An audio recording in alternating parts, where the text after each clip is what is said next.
Min informazzjoni li kiseb One News fil-proċess biex jiġu installati l-fire alarms fid-dar tal-anzjani ta' Bormla, waqt li l-ħaddiema ġew biex jiklipjaw il-wires mas-soqfa, waqa' ammont kbir ta' konkrit tant li saħansitra inkixfet ix-xibka.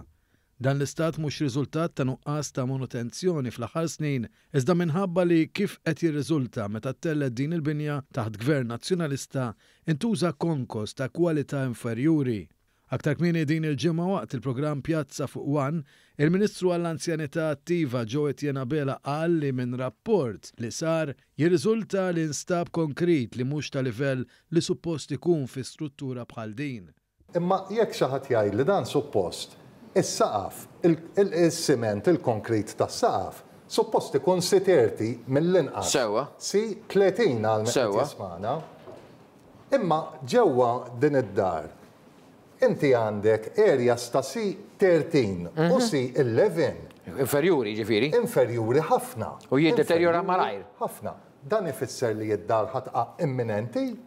Le. Imma. Trid tintervjeni? Irridu nintervjenu. U qal li fil-waqt li jifhem li anzjani li jkunu draw joqogħdu f'post partikolari jorbtu qalbhom miegħu u ma jkunux jixtiequ jiċċaqilqu minn hemm. Id-deċiżjoni li dawn jittieħdu fi djar alternattivi kellha tittieħed għax is-sitwazzjoni qed issir dejjem aktar perikoluża.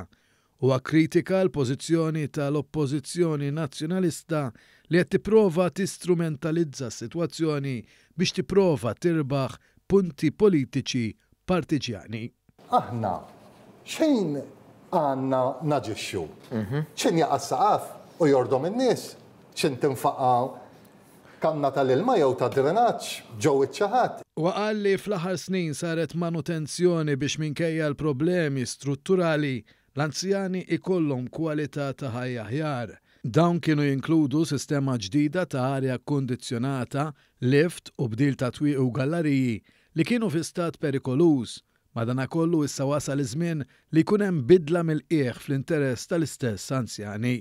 Nhar it-tlieta fil-Parlament il-Ministru Abela għamilha ċara li l-Gvern Laburista ma jista' qatt jaċċetta li anzjani fid-djar tal-anzjani f'ċerti partijiet tal-pajjiż jgħixu f'kundizzjoni mhux dinjituża u li dejjem qed issir aktar perikoluża. Mela aħna fuq naħa tal-port għandna minn dan l-anzjani li ħanerġa' ngħid qed tinqatalhom 60% tal-pensjoni tagħhom u qed jgħixu ġo 5-star hotel. Imbagħad niġi n-naħa l-oħra tal-port. Niġi n-naħa l-oħra tal-port u għandi anzjani li l-istess qed iħallsu 60% tal-pensjoni tagħhom u qegħdin ġo hostel. Sa dan it-tant meta kienet titkellem fuq Net Television il-kelliema tal-Partit Nazzjonalista l-Anzjanità Attiva Paula Mifsud Bonici ukoll saħqet li indipendentament minn fejn ġej kulħadd għandu jkollu dar residenzjali xierqa anke fil-Kottonera. Madankollu fil-waqt li bil-kliem wieħed jista' jgħid li jrid bejn il-kliem u l-fatti hemm il-baħar jikkumbatti.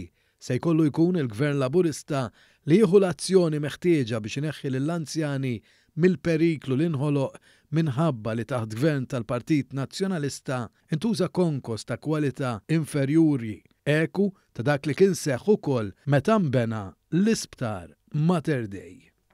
Fil-frattemp il-Partit Nazzjonalista qed jagħżel li jisfrutta din is-sitwazzjoni biex jattakka lill-Gvern Laburista li se jieħu azzjoni biex jindirizza in-nuqqasijiet serji li saru taħt Gvern Nazzjonalista.